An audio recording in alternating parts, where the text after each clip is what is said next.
नमस्कार दोस्तों, हमारे चैनल माही ऑफिशियल मिर्च मसाला में आपका हार्दिक अभिनंदन है, स्वागत है। आज हम कृष्ण जन्माष्टमी के विषय में सारी जानकारियां प्राप्त करेंगे। कैसे कृष्ण भगवान का जन्म एक काल कोठरी में हुआ और कैसे कड़कती बिजली और बारिश में नदी की उफान से होकर गुजरे और अपने कृष्ण बालक को माता यशोदा मैया की गोद में सुलाए। कैसे उनका जन्म हुआ, कैसे कंस वध हुआ और कैसे कृष्ण भगवान की विधि विधान पूर्वक हम पूजा करें, ये सब आज की वीडियो में है। तो आइए चलते हैं श्री कृष्ण भगवान की जन्माष्टमी के विषय में जानकारी प्राप्त करते हैं। मैं सभी सनातनियों भाई और बहनों को कृष्ण जन्माष्टमी की हार्दिक बधाई देता हूँ। दोस्तों, आपको पता है कि कृष्ण जन्माष्टमी आज ही है। सनातन धर्म में सभी भाई और बहनों को कृष्ण जी से आध्यात्मिक लगाव है। कोई अपने बालक की तरह बाल गोपाल बनाकर रखते हैं तो कोई कृष्ण भगवान बनाकर पूजा करते हैं। तो चलिए बात करते हैं श्री कृष्ण जन्माष्टमी की। दोस्तों, कई हजार साल बाद 7 सितंबर 2023 मतलब आज के ही दिन को दुर्लभ और अद्भुत संयोग बन गया है, क्योंकि कृष्ण जन्माष्टमी इस दिन राजयोग, अमृत सिद्धि योग और धन लक्ष्मी योग जैसे अद्भुत योग बन रहे हैं। क्योंकि इस समय भगवान श्री कृष्ण प्रसन्न मुद्रा में रहते हैं, इसलिए इस दिन आप जो भी मांगेंगे वह सब भगवान शीघ्र ही आपकी सारी मनोकामनाओं को पूरी करेंगे। कृष्ण जी को शीघ्र ही प्रसन्न करने के लिए हम कुछ उपाय लेकर आए हैं, क्योंकि ये आपकी किस्मत बदल सकते हैं और माला माल भी बना सकते हैं। अगर आप भगवान की कृपा पाना चाहते हैं तो वीडियो को अंत तक जरूर देखें और चैनल को सब्सक्राइब जरूर कर लें और कमेंट में जय श्री कृष्णा, जय राधे राधे लिखना बिल्कुल भी ना भूलें। दोस्तों, कृष्ण जन्माष्टमी में हमको क्या करना चाहिए, क्या विधि होना चाहिए, कैसे अर्चना करना चाहिए। यह महोत्सव कृष्ण जन्माष्टमी के रूप में मनाया जाता है। भगवान श्री कृष्ण का जन्म भादो मास की कृष्ण पक्ष की अष्टमी तिथि को रोहिणी नक्षत्र में हुआ था, जो कि ऐसा ही संयोग इस वर्ष बन रहा है और उनके जन्मदिन को आज भी लोग बड़ी धूमधाम से मनाया करते हैं। तो दोस्तों, भगवान का जन्म रात को 12 बजे हुआ था और इसी समय घंटे घड़ियाल अपने आप ही बज उठे थे। इसलिए भक्त लोग कृष्ण जन्माष्टमी पर रात को 12 बजे घंटे घड़ियाल बजाकर लोग उत्सव मनाते हैं। जन्माष्टमी मथुरा और वृंदावन में बड़े ही धूमधाम से मनाया जाता है। मंदिर और घरों में भी लोग बाल गोपाल का उत्सव मनाते हैं। माना जाता है कि भगवान धर्म की स्थापना करने हेतु श्री कृष्ण के रूप में जन्म लिया था। दोस्तों, शास्त्र में जन्माष्टमी के दिन वक्त को वक्त का राजा भी कहा जाता है। जो यह व्रत करता है वो अकाल मृत्यु कभी भी नहीं मरता, गर्भपात नहीं होता, दुर्भाग्य और कलह से पीड़ित नहीं होता है। जो भी एक बार यह व्रत कर लेता है वो इस दुनिया के सुखों को भोग कर विष्णु लोक में निवास करता है। तो दोस्तों, हम आपको बता दें कि जो लोग भी यह व्रत रखते हैं वो सात्विक हल्का भोजन ही करें और अष्टमी को पूरा व्रत करके नवमी को ही तोड़े और साथ ही ब्रह्मचर्य का पालन करना ना भूलना। इस व्रत के दिन सुबह जल्दी उठकर स्नान आदि करके स्वच्छ वस्त्र पहने, इसके पश्चात पूर्व की ओर मुख करके बैठ जाएं और कृष्ण जी का मुख आपकी तरफ हो, यानी कि उनकी पीठ पूर्व की तरफ हो और मुख पश्चिम की तरफ हो। अपने हाथ में थोड़ा सा जल और अक्षत लेकर संकल्प करें।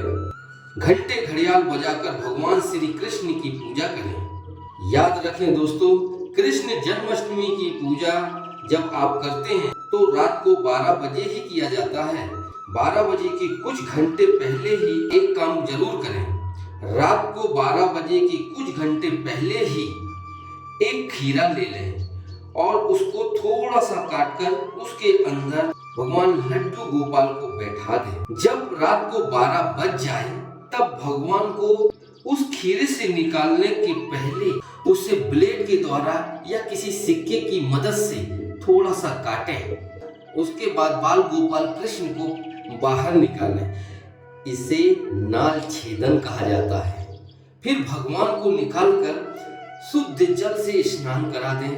फिर उन्हें पंचामृत से स्नान कराएं। उसके बाद गंगा जल से स्नान कराएं। इसके पश्चात साफ सुंदर स्वच्छ कपड़े से उन्हें साफ करें। साफ करने के बाद सुंदर और चमकीले वस्त्र पहनाकर उनका श्रृंगार करें।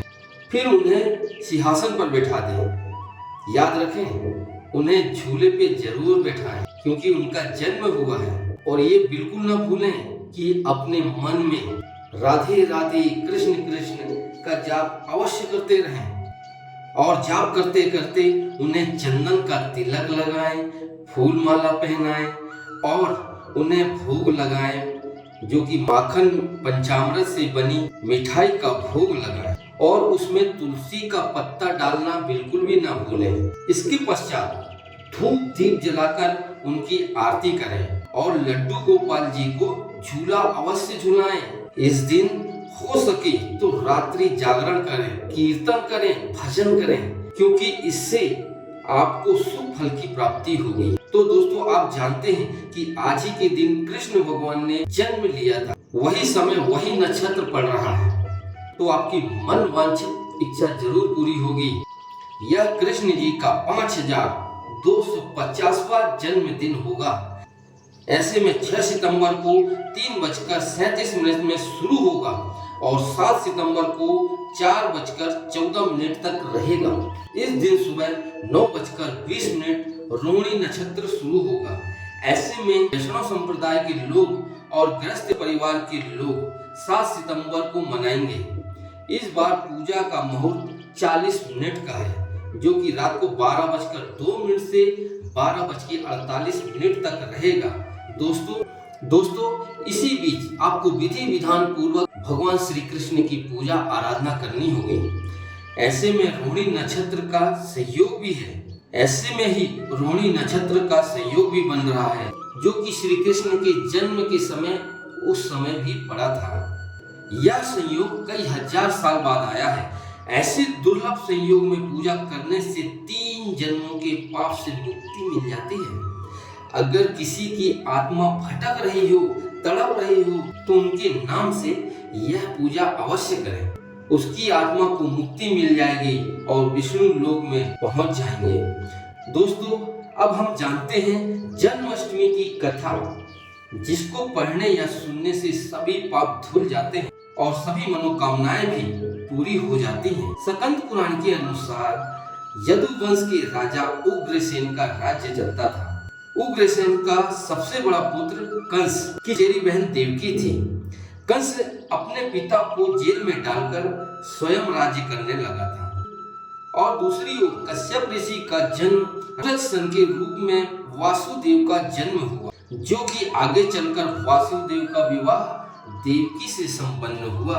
और देवकी को विदा कराने के दौरान आकाशवाणी होती है, हे कंस, आज जिस बहन को जितने प्यार से तू विदा कर रहा है, कल उसका 8वां पुत्र तुम्हारी मौत का कारण बनेगा।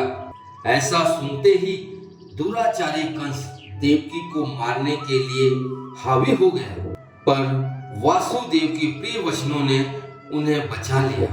वासुदेव जी ने वचन दिया, हे राजन, हम अपना 8वां पुत्र आपको सौंप देंगे। यह सुनकर दुराचारी कंस ने उन दोनों को मारना छोड़कर उन्हें बंदी बनाने का निर्णय ले लिया। बंदी बनाने के पश्चात कंस ने देवकी की सारी संतानों को मारने का प्रण कर लिया। इस तरह दुराचारी कंस ने देवकी की 7 संतानों को एक एक करके मार दिया। इसके पश्चात देवकी का 8वें पुत्र का जन्म हुआ। भाद्रपद मास के कृष्ण पक्ष की अष्टमी तिथि को रोहिणी नक्षत्र के दौरान मध्य रात्रि में भगवान श्री कृष्ण का जन्म हुआ। उस समय सभी देवी देवता आकाश से फूलों की वर्षा कर रहे थे। मंदिरों में अपने आप ही घंटे घड़ियाल बजने लगे, नदियों में तूफान आने लगा, बादल भयंकर गर्जना करने लगे, पूरा ब्रह्मांड ही खुशियों से झूम उठा। उस काल कोठरी में भगवान श्री कृष्ण का जन्म होते ही बहुत तेज प्रकाश फैल गया और साथ ही साथ आकाशवाणी हुई, हे राजन, तुम अपने बालक को गोकुल में नंद बाबा के यहाँ छोड़ आओ, वहाँ एक कन्या का जन्म हुआ है, उसे तुम यहाँ लेकर आ जाओ। ऐसा सुनते ही वासुदेव की हथकड़ियां अपने आप खुल गई, कारागार में लगे दरवाजे अपने आप खुलने लगे और जितने भी सैनिक पहरा दे रहे थे सब बेहोश हो गए, वे मूर्छित हो गए और तब वे तुरंत एक टोकरी में श्री कृष्ण को रखकर अपने सिर पर लादे गोकुल की ओर निकल पड़े। रास्ते में यमुना नदी भगवान श्री कृष्ण का चरण स्पर्श करने के लिए उफान पर आ गए और चरण स्पर्श करने के पश्चात ही वो धीरे धीरे शांत हो गई। इसके बाद वासुदेव ने यशोदा मैया के घर में पहुंचकर यशोदा मैया की बगल में सो रही नन्ही सी बच्ची को उठाया और उस जगह पे कान्हा जी को सुलाकर वहां से कन्या को लेकर वापस आ गए। जैसे जैसे ही वो जेल के अंदर जाते जा रहे थे, एक एक करके सातों दरवाजे अपने आप बंद होने लगे। अंदर पहुंचने के बाद उनको अपने आप ही हथकड़ियां लग गई और धीरे धीरे सैनिकों को होश आने लगा और थोड़ी देर के बाद ही कन्या के रोने की आवाज आने लगी। तब किसी ने जाकर दुराचारी कंस को कन्या के जन्म के बारे में बताया तो कंस ने वहां आकर उस कन्या को छीन लिया और उसे मारने का प्रयास करने लगा। तब वह कन्या आकाश में उड़ गई और आकाश में जाकर बोली, अरे मूर्ख कंस, मुझे मारने से क्या होगा? तुझे मारने वाला तो पैदा हो चुका है। यह सुनकर कंस को बहुत क्रोध आया। उसने कृष्ण को मारने के लिए पूरे गांव में ढिंढोरा पिटवाया और पास पड़ोस के जितने भी गांव हैं वहां जाकर भी के जन्मे पुत्र हैं उनको मार डाला जाए। मारने के बाद भी दुराचारी कंस शांत नहीं हुआ, उसके मन खटक रहा था, इसलिए उसने कई राक्षसों को भेजा, ढूंढ ढूंढ कर एक एक बच्चे को मार डाला। पर दुराचारी कंस कृष्ण का कुछ भी नहीं कर पाए। छोटी सी अवस्था में ही बड़े बड़े राक्षसों को मार गिराए और थोड़ा बड़े होने के बाद वो कंस के महल में गए और उनसे मल्ल युद्ध करने के बाद दुराचारी कंस को दौड़ा दौड़ा कर बड़ी बेरहमी से उनका अंत कर दिया और अपने माता पिता को बंदी गृह से छुड़वाया और उन्हें वहां का राजा बनाया। और इस तरह श्री कृष्ण जन्माष्टमी की कथा पूरी होती है। तो आइए अब हम जानते हैं कि वह क्या उपाय है जिसके करने मात्र से आपकी किस्मत चमक जाएगी, आप माला माल हो जाएंगे और आपके सारे अटके काम बनते चले जाएंगे। तो पास के मंदिर में ही जाकर पूजा अर्चना करें, उसके बाद घर में आकर पूजा अर्चना करें। खीर में पंच मेवा मिश्री डालें, चीनी ना डालें, एक पान का पत्ता भी जरूर चढ़ाएं। उस पत्ते पर दूध से श्री हरि श्री कृष्ण लिख करके चढ़ाएं और उसकी पूजा करने के पश्चात जहां आप पैसा रखते हैं वहां पर रख दें। ऐसा करने से आपके घर में धन धान्य की कभी कमी नहीं रहेगी, धन संबंधी सारी समस्या का निवारण हो जाएगा। इस उपाय से आपको मिलेंगे शुभ समाचार। इस दिन गाय एवं उसके बछड़े की सेवा करें, आशीर्वाद लें। इसके बाद ही गाय और बछड़े की मूर्ति भी घर पर लेकर आएं, बाल गोपाल के पास रख दें और पूजा करें। ऐसा करने से भगवान श्री कृष्ण जल्दी ही आप पर कृपा दृष्टि बनाएंगे। और दक्षिणवर्ती शंख से पूजा जरूर करें क्योंकि उसमें लक्ष्मी जी का वास होता है। 11 बार तुलसी की परिक्रमा करें और घी का दीपक जलाएं और 108 बार ओम नमो भगवते वासुदेवाय नमः का जाप करें। दोस्तों, विदा लेने से पहले कृष्ण जन्माष्टमी की हार्दिक शुभकामनाएं। मैं प्रार्थना करता हूं कि जो भी यह वीडियो के अंत तक बना हुआ है उसका घर धन धान्य बाल गोपाल से सुशोभित होता रहे। जय श्री कृष्ण, जय राधे राधे।